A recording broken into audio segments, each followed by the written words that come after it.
Meus irmãos, a paz do Senhor a todos, um bom dia, desejo a todos um bom dia, que Deus continue abençoando a tua vida nesta manhã, te desejo tudo de bom para você.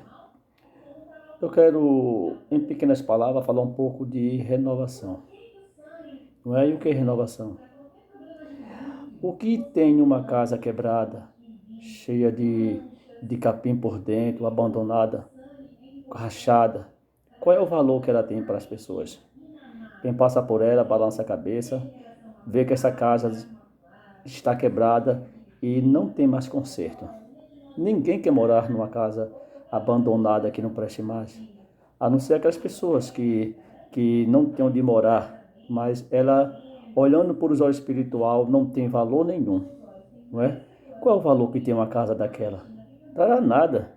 As pessoas constroem uma casa, fica bonita, depois despreza e deixa ao raléu e não presta para nada, a não ser ser invadida por pessoas estranhas.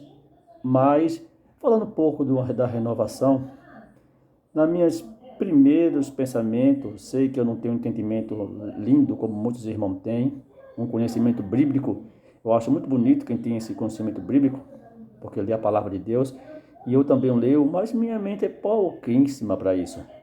Mas deixa eu falar um pouco você sobre a renovação.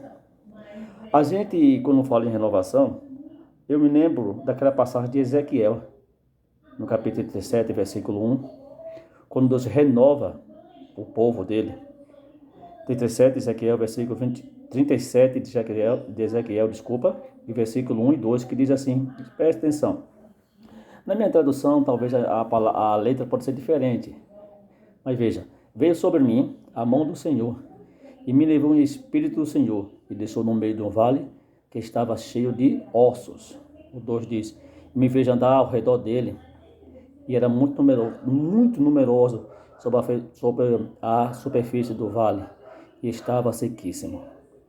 O 3 diz, então me perguntou, homem, acaso poderão viver esses ossos? E eu respondi, Senhor Deus, tu sabes. Aqui mostra a renovação que o próprio Deus queria trazer para o povo. Mesmo o povo de Israel tendo abandonado a Deus, pecado contra o Senhor, fazendo coisa que Deus não se agrada, mesmo assim, Deus, ele nunca desistiu do seu povo. Mesmo Israel estando nesse momento difícil, Deus apresentou a Ezequiel o que estava acontecendo no meio do povo dele. O povo estava em pecado e estava como fossem mortos. E eles estavam como igual aqueles ossos sequíssimos. Não é nem seco, é sequíssimo. Qual é o valor de um preço de um osso sequíssimo? Nenhum valor. Ninguém quer ossos. Ninguém bota ossos na sua sala para fazer enfeite. Ninguém vai comprar ossos, irmãos.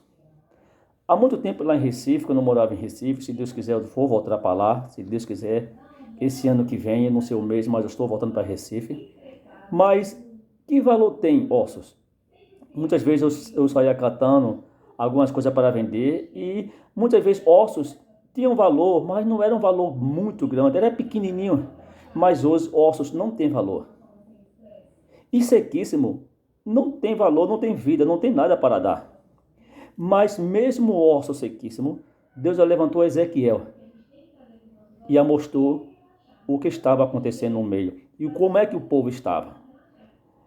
Então Deus perguntou a Ezequiel, filho do homem, quando diz filho do homem, na minha mente que é pequena, ele que está dizendo, filho do homem mortal, poderão viver esses ossos? Se Deus fizesse uma pergunta para você e para mim, primeiramente para mim, porque nós encontramos pessoas que só graça, pessoas que não tem mais jeito, pessoa que aos nossos olhos Deus já abandonou, não é? Mas se Deus perguntasse a mim e a você, poderão viver esses ossos? Talvez eu diria, ou você talvez não sei. Nós seres humanos somos desse jeito. Não presta, Senhor, nunca. Esse povo pecou contra o Senhor. Esse povo te abandonou. Esse povo fez que tua ira subisse, Senhor. Não, Senhor, já está seco, sequíssimo. Esses ossos não vão viver mais. Esse povo te aborreceu, Senhor. Mas não foi a resposta de Ezequiel. Ezequiel não ousou de botar a palavra na boca de Deus. Ele disse: Senhor, tu sabes. Por que tu sabes? Irmãos, só Deus faz o impossível. Deus nunca desistiu de nós. Ah, se Deus olhasse para mim como o ser humano olha. Ah, se Deus olhasse para você como o ser humano olha. O homem não tem piedade de ninguém, por mais que nós tenhamos falho. Isso não quer dizer que a gente temos que errar todos os dias, pecar todos os dias e Deus passar a mão na nossa cabeça. Não, que a Bíblia diz que Deus não tem um culpado por inocente. Isso é bem certo, Deus é o justo juiz. Mas Deus é diferente do ser humano. Então ele disse: Senhor, Deus, tu sabe. Então Deus disse: profetiza a esse osso seco, Ezequiel. E ele profetizou ao osso que estava sequíssimo. Sequíssimo, não prestava para nada. Era um grande exército que foi morto numa batalha. Aqueles ossos, ele representava um grande exército que saiu para uma batalha e morreu. E seus corpos ficaram sobre a superfície da terra, e os urubus comeram a sua carne. E os seus ossos que ficaram, seus esqueletos, levaram sol e chuva o dia todo. Fez com que aqueles ossos ficassem sequíssimos. Não prestava para nada. Era um grande cemitério de um exército morto. Mas aquele exército ouviu, aquele que escuta a voz do Senhor e se arrepende dos teus atos, e se arrepende daquilo que fez, Deus, ele renova as forças, irmãos, porque Deus não desiste de ninguém. Deus não desiste de ninguém. E aqueles ossos, sobre Ezequiel, quando profetizou, sobre aqueles ossos, carne, nervo, eles se colocaram e se renovaram.